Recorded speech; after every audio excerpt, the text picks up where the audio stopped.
Hi everyone, कैसे हो सभी। आज की क्लास में हम लोग जीएसटी पर बात करने वाले हैं। तो स्टार्ट करते हैं। अगर जीएसटी की फुल फॉर्म की बात करें तो आप लोग जानते हो गुड्स एंड सर्विस टैक्स होता है। कोई पूछे व्हाट इज द जीएसटी तो क्या बोलोगे? Tax on the goods and service जिन्होंने द जीएसटी। माइंड में ये रखिएगा कि ये पेट्रोल, डीजल, एल्कोहल, इलेक्ट्रिसिटी पर इम्प्लीमेंट नहीं होता है, लेविड नहीं होता है। फिर क्वेश्चन आपसे क्या पूछता है कि इसको कब से इम्प्लीमेंट किया गया, तो वो भी डेट माइंड में रखिएगा, फ्रॉम 1 जुलाई 2070। ये कौन सी टाइप की टैक्स है? तो रिग्रेसिव टैक्स। रिग्रेसिव टैक्स करने का मतलब हमने क्या देखा था, हाई बटन किस पर होता है? पुअर पीपल पर होता है। हाई बटन किस पर होता है? पुअर पर होता है। एक एग्जाम्पल समझना, अब ये रिग्रेसिव क्यों है। सोप खरीदने गए मार्केट में, वहाँ पर पुअर पीपल भी आएंगे, रिच पीपल भी आएंगे बाई करने। ये तो नॉर्मल सी बात है। जितना पुअर पीपल जीएसटी पे करेगा उतना ही क्या करेगा, रिच पीपल के द्वारा जीएसटी पे किया जाएगा शॉप पर। इसका कहने का मतलब क्या है, जीएसटी तो सेम लग रहा है, बट अगर बर्डन की बात करें तो बर्डन किस पे फील हो रहा है? पुअर पीपल को फील हो रहा है। और जब पुअर पीपल को बर्डन फील हो रहा है, that's type of tax is known as the regressive tax, हमने देखा था। और साथ में क्या माइंड में रखना है कि कौन सी टैक्स है? तो इनडायरेक्ट टैक्स। इनडायरेक्ट टैक्स कहने का मतलब क्या होता है कि point of impact does not equal two point of coincidence. ठीक है, ये एक डेस्टिनेशन बेस्ड टैक्स है। डेस्टिनेशन बेस्ड टैक्स कहने का मतलब क्या होता है कि आप जहाँ पर कंज्यूम कर रहे हो कोई ऑब्जेक्ट को, क्या बोल रहे हैं, ध्यान सुनेगा, जहां पर भी कंज्यूम करो कोई ऑब्जेक्ट या गुड्स को, वहीं पर आपको क्या करना पड़ेगा? टैक्स पे करना पड़ेगा। एग्जाम्पल समझना, मान के चलो कि आप एक बिस्किट के पैकेट ले रहे हो जो कि मैन्युफैक्चर हुआ कोलकाता में, और आपने इसको कहाँ पे लिया? दिल्ली में लिया। तो जो आप इस बिस्किट पे आप जो टैक्स पे करोगे वो कहाँ पे करोगे? दिल्ली में करोगे, ना कि कोलकाता में जाकर बोलोगे कि क्या कि कोलकाता के बना हुआ है, हम जाकर कोलकाता में टैक्स पे करेंगे। इसका कहने का मतलब ये कौन सी टैक्स है? तो डेस्टिनेशन बेस्ड होता है। यहाँ तो किसी को डाउट? अब यहाँ पर देखना क्या लिखा है, जीएसटी रिमूव कास्केडिंग और मल्टीपल टैक्स इफेक्ट। अब ये क्या होता है इसको हम लोग समझते हैं। ठीक है, एक होता है एक्सरसाइज ड्यूटी, समझना क्या बोल रहे हैं, इसको आगे हम लोग और देखेंगे। एक होता है क्या? Exercise duty. ठीक है, और एक होता है क्या? Cell duty. एक्सरसाइज ड्यूटी करने का मतलब क्या है कि मैन्युफैक्चरिंग कोई भी चीज़ कर रहे हो तो उस पर जो टैक्स लगता है उसको हम लोग बोलते हैं एक्सरसाइज ड्यूटी। सेल्स ड्यूटी कहने का मतलब क्या होता है कि जो कोई भी ऑब्जेक्ट को आप सेल्स कर रहे हो, सेल करो, उस पर लगता है सेल ड्यूटी, जो कि जीएसटी के पहले अप्लाई था। अब आप यहाँ पर हम लोग देखते हैं एग्जाम्पल के थ्रू कि कैस्केडिंग इफेक्ट क्या होता है। कोई भी चीज़ मार्केट में आया होगा तो इसका उसके पहले उसका क्या होगा? मैन्युफैक्चर किया गया होगा, उसके बाद होलसेलर के पास गया होगा, then after retailer, then after consumer हम लोग के पास आया होगा। मान लो कोई ऑब्जेक्ट था जिसकी दाम मैन्युफैक्चरिंग करते वक्त कितना लगा? 1 लाख लगा। मैन्युफैक्चरर ने क्या सोचा कि इस पर कुछ प्रॉफिट अर्न करेंगे, तो जिसके कारण क्या हुआ कि 10,000 इसने क्या किया, इसकी प्राइस में हाइक कर दिया। तो टोटल प्राइस कितना हुआ? 1,10,000। यहाँ तक किसी को डाउट है? अब सुनना, अभी हमने क्या देखा कि अगर कोई भी चीज़ मैन्युफैक्चर होता है तो उस पर जो टैक्स लगता है that is the excise duty. तो यहाँ पर क्या लगेगा? एक्सरसाइज ड्यूटी लगेगा। और मान के चलना कि एक्सरसाइज ड्यूटी कितनी है? 20% है। तो एक्सरसाइज ड्यूटी 20% है, तो इसकी 20% आप निकालोगे तो कितनी होगी? 00 से 00 कैंसिल आउट, निकालो इसकी 20% कितनी हो रही है।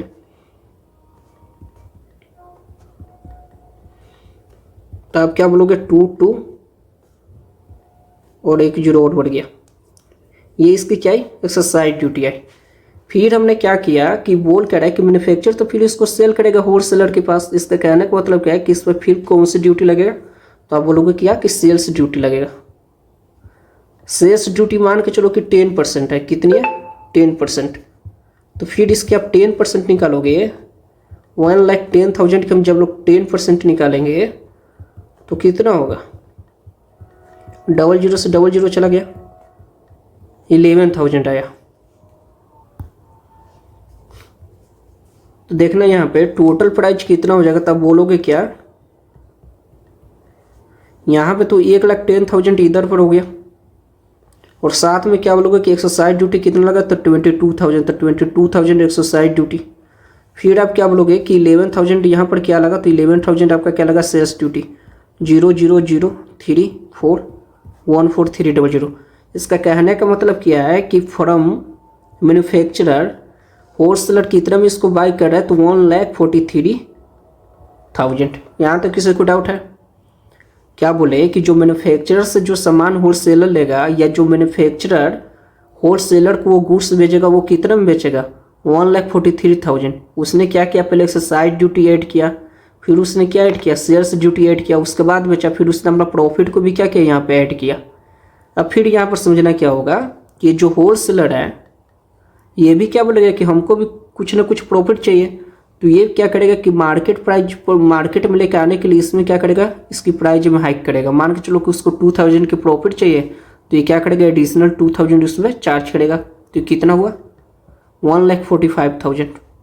ठीक है। अब देखना यहाँ पे, अब ये जो होलसेलर है वो तो मैन्युफैक्चर कर नहीं रहा है, तो मैन्युफैक्चर कर नहीं रहा है तो यहाँ पर तो एक्साइज ड्यूटी नहीं लगेगा। बट ये जो होलसेलर है वो क्या कर रहा है, रिटेलर को सेल तो कर रहा है ना, तो सेल कर रहा है तो यहाँ पर फिर क्या लगेगा, इस पर सेल्स ड्यूटी लगेगा। और सेल्स ड्यूटी कितना है अभी, 10%। तो फिर यहाँ पे क्या होगा, 10% अप्लाई होगा। तो 10% अप्लाई करोगे तो 1,45,000 की अगर हम लोग 10% निकालें तो कितना हो जाएगा, तब क्या बोलोगे, 1,45,000। इतना आपकी क्या आ गई, सेल्स ड्यूटी आ गई। अब यहाँ पर इस आर्टिकल के दाम की बात करें तो अब कितना हो जाएगा, जब रिटेलर बेचने जाएगा कंज्यूमर से तो रिटेलर कितना में बेचेगा, तो अब क्या बोलोगे, नॉर्मल सी बात है कि यहाँ पर 1,45,000 ये हुआ और साथ में क्या करेगा, इसको ऐड कर देगा। ठीक है। तो टोटल कितना है, 005,900,546 इतना आ जाएगा। अब ये क्या करेगा, रिटेलर कंज्यूमर को कितना में बेच रहा है, 1,46,500। यहाँ तक किसी को डाउट है, 1,46,500 में क्या करेगा रिटेलर, होलसेलर रिटेलर को भेजेगा। फिर रिटेलर को भी क्या चाहिए, प्रॉफिट चाहिए। फिर वो यहाँ पर क्या करेगा, कुछ ना कुछ अमाउंट ऐड करेगा। मान के चलो कि 500 ऐड किया तो 0,010, तो ये कितना होगा, 1,47,000। अब फिर इस पर क्या लगेगा, फिर इस पर आप यहाँ पर लगाएगा वो क्या, सेल्स ड्यूटी। तो सेल्स ड्यूटी लगने पर क्या हो रहा है कि एक अमाउंट आ रहा है। फिर जब ये एक अमाउंट इसमें ऐड करेगा फिर वो किसके पास बेचेगा, कंज्यूमर के पास बेचेगा। इसका कहने का मतलब क्या है, अगर कोई पूछे what is the cascading effect, तो आप देख सकते हो ना कि इसमें क्या हो रहा है, टैक्स पर टैक्स लग रहा है, यहाँ पर टैक्स, यहाँ पर टैक्स।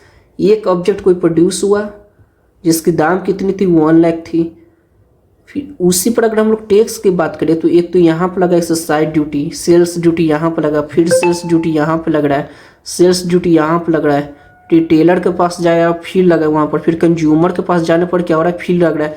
इसका कहने का मतलब क्या है कि 1 लाख से इसकी प्राइस इस तरह कुछ इंक्रीज कर रहा है। और ये क्यों इंक्रीज कर रहा है, तो टैक्स के कारण इंक्रीज कर रहा है, वो भी मल्टीपल टैक्स। एक ही चीज़ पर क्या हो रहा है, मल्टीपल टैक्स अप्लाई हो रहा है। इसी को हम लोग क्या बोलते हैं, कैस्केडिंग इफेक्ट बोलते हैं। मतलब क्या, tax on tax, tax on tax. GST आया और ये कैस्केडिंग इफेक्ट को क्या क्या खत्म कर दिया। यहाँ तो किसी को डाउट है, ये क्या हो जाएगा, जो कंज्यूमर है, कंज्यूमर का अल्टरनेटिव अगर बात करें तो लास्ट में क्या करना पड़ेगा, कंज्यूमर को ही क्या करना पड़ेगा, टैक्स पे करना पड़ेगा। जब कंज्यूमर को हाई टैक्स पे करना पड़ेगा, जो कि सही तो है नहीं, ये भी लोग टैक्स दे रहे हैं, लेकिन अधिकतर टैक्स किसको देना पड़ेगा, कंज्यूमर को ही पे करना पड़ेगा। तो इसका कहने का मतलब क्या हुआ कि जो जीएसटी आया वो रिमूव किया कैस्केडिंग या मल्टीपल टैक्स इफेक्ट। इसका कहने का मतलब क्या, टैक्स ऑन टैक्स जो सिस्टम चल रहा था। अच्छा, जीएसटी टैक्स रेट की बात करें तो जो प्रेजेंट में चल रहा है वो कितना चल रहा है, 0% चल रहा है, 5% चल रहा है, 18% चल रहा है, 40% चल रहा है, ये मायने में रखिएगा। टोटल कितनी स्लैब है, 4 स्लैब है। ठीक है। गोल्ड और सिल्वर की बात करें तो गोल्ड और सिल्वर पर जो जीएसटी लगता है वो 3% लगता है। जीएसटी की टैगलाइन आपको माइंड में रखना है। क्वेश्चन पूछता है कि what is the tagline of the GST, 1 nation 1 tax 1 market. पहला स्टेट किसने जीएसटी अप्रूव किया, तो ये भी माइंड में रखना। फर्स्ट स्टेट जो अप्रूव किया था डेट वाज असम। जीएसटी को इंट्रोड्यूस किसके द्वारा किया गया, जीएसटी इंट्रोड्यूस हुआ, ये क्या है, कॉन्स्टिट्यूशनल है। आगे देखोगे आप लोग कि कॉन्स्टिट्यूशन में इसके बारे में जिक्र है। तो इसका कहने का मतलब क्या है कि कोई ना कोई अमेंडमेंट हुआ होगा, कोई ना कोई सुधार हुआ होगा। तो ये माइंड में रखेगा कि जीएसटी को इंट्रोड्यूस किया गया 101st सीए से इंट्रोड्यूस किया गया। पहला कंट्री जिन्होंने इम्प्लीमेंट किया GST that was the France. That is the France, जो कि कब किया था, इन 1954। और इंडिया जो जीएसटी मॉडल अडॉप्ट किया वो कहाँ से किया, तो फ्रॉम कनाडा से किया। ये जितनी भी है फैक्चुअल बात है, ये आपको डायरेक्ट माइंड में रखना है। जो समझने की लायक थी, कैस्केडिंग इफेक्ट क्या है, मल्टीपल टैक्स इफेक्ट क्या है, ये हमने देख लिया, टैक्स ऑन द टैक्स। फिर हमने क्या देखा, जीएसटी क्या है, डेस्टिनेशन बेस है। डेस्टिनेशन बेस कहने का मतलब क्या होता है कि जहाँ पे कंज्यूम करेंगे वहीं पर पे करेंगे, ये नहीं कि जहाँ पर मैन्युफैक्चर हुआ है वहाँ पर जाएंगे। फिर क्या समझना था कि रिग्रेसिव टैक्स है, तो रिग्रेसिव टैक्स आए तो हाई कि वो हमने देखा। हमने क्या देखा कि पुअर पर क्या हो रहा है, हाई बर्डन फील हो रहा है, that's why GST is regressive tax. फिर हमने क्या देखा, इनडायरेक्ट टैक्स है। इनडायरेक्ट टैक्स करने का मतलब क्या है कि point of incidence does not equal two point of consider does not equal two point of impact. आगे की ओर बात करते हैं। अब यहाँ से भी क्वेश्चन दिखेगा, डायरेक्ट बनते हैं जीएसटी काउंसिल के बारे में। अब जीएसटी काउंसिल के काम क्या होता है ना कि जितने भी जीएसटी से रिलेटेड डिसीजन होते हैं वो जीएसटी काउंसिल के मेंबर ही लेते हैं। क्या करेंगे, तो tax rate, law, threshold limit. ये सब थ्रेशोल्ड लिमिट क्या होता है कि एक जीएसटी नंबर प्रोवाइड होता है, जो कि आपको जानना उतना इंपॉर्टेंट है नहीं। तो सब किसके द्वारा प्रोवाइड किया जाता है, तो जीएसटी काउंसिल के द्वारा। कब फॉर्म किया गया, 2016। किसके द्वारा फॉर्म किया गया जाता है, तो बाई प्रेसिडेंट, माइंड में रखना। आर्टिकल 279 है, आर्टिकल 279 की क्लॉज ए की बात करिए तो वो क्या करता है, इसी के बारे में जिक्र करता है। किसके बारे में, तो जीएसटी काउंसिल के बारे में। तो ये भी माइंड में रखना। जब इसको क्या हुआ, कॉन्स्टिट्यूशन में आ गया, तो इसका कहने का मतलब ये कौन सी बॉडी हो गया, कॉन्स्टिट्यूशनल बॉडी हो गया। चेयरमैन की बात करें तो चेयरमैन कौन है, यूनियन फाइनेंस मिनिस्टर। देखना क्वेश्चन क्या पूछ रहा है कि which article of the Indian constitution. Direct question ये आपकी 2022 की है, इसी तरह पूछता है। Which article of the Indian constitution provide for the GST council. कौन सी है, 279 है। आर्टिकल 289 की क्लॉज ए में है, ये अभी हमने देखा। फिर क्या पूछ रहा है, who is the chairperson of the GST council, union finance minister. फिर क्या पूछ रहा है, which of the following is not under the GST. Petrol भी नहीं है, डीजल भी नहीं है, अल्कोहल भी नहीं है। इसका कहने का मतलब क्या, all of the above.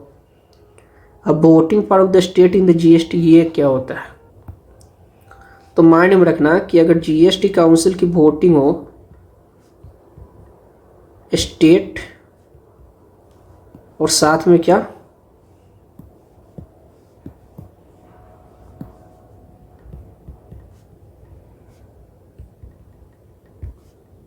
Central. State की बात करें तो स्टेट कितनी वोट देता है, 2/3। और सेंटर की बात करें तो सेंटर कितना वोट देता है, 1/3 देता है। ठीक है, ये स्टेट की वोट हो गई 2/3 वोट, और सेंटर की कितनी वोट हो गई, 1/3 वोट। एक और चीज़ माइंड में रख सकते हो, जो जीएसटी मॉडल है हमारी वो डुअल जीएसटी मॉडल है। डुअल जीएसटी मॉडल कहने का मतलब क्या हुआ कि both centre and state can make law.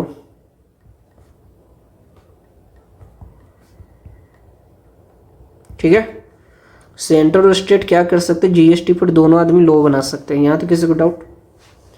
अब एक्सरसाइज ड्यूटी हमने क्या देखा था कि कोई भी मैन्युफैक्चरिंग कर रहे हो उस पर जो ड्यूटी लगती है, कोई भी चीज़ आप प्रोड्यूस कर that is the excise duty. तो वही बात यहाँ पर लिखा गया। इसको रिप्लेस कर दिया गया जीएसटी के द्वारा। माइंड में रखिएगा कि petrol, diesel, natural gas, petrol, aviation terminal, ये सब पर क्या लगता है, एक्सरसाइज ड्यूटी अप्लाई होता है। ठीक है, कस्टम ड्यूटी कहने का मतलब क्या होता है, tax on the import and export.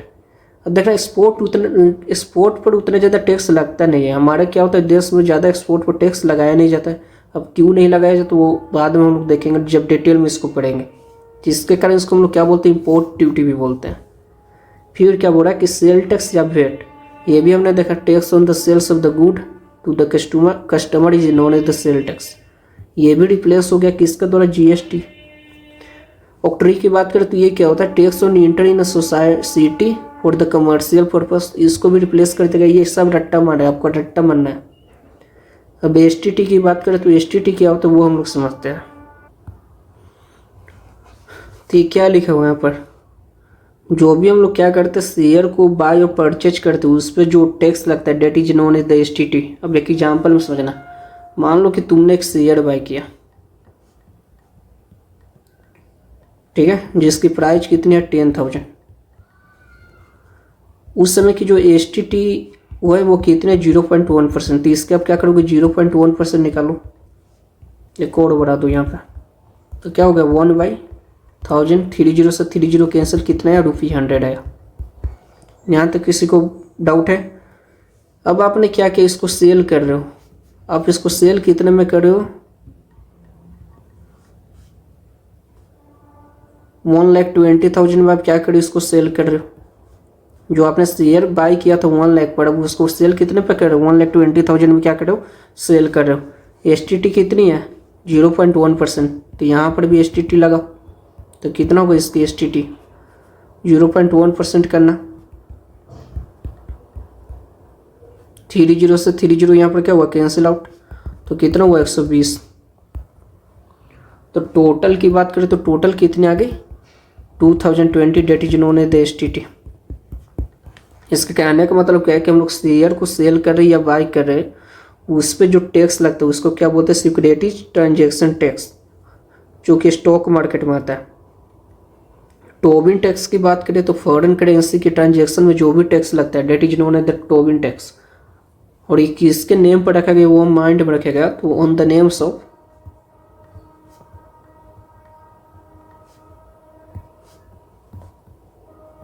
James Tobin. James Tobin के नाम पे इसको, इस टैक्स के नाम क्या रखा गया, टोबिन टैक्स रखा गया हुआ है। कल हम लोग टैक्सेशन की लास्ट क्लास की ओर चलेंगे। आज के लिए इतना ही।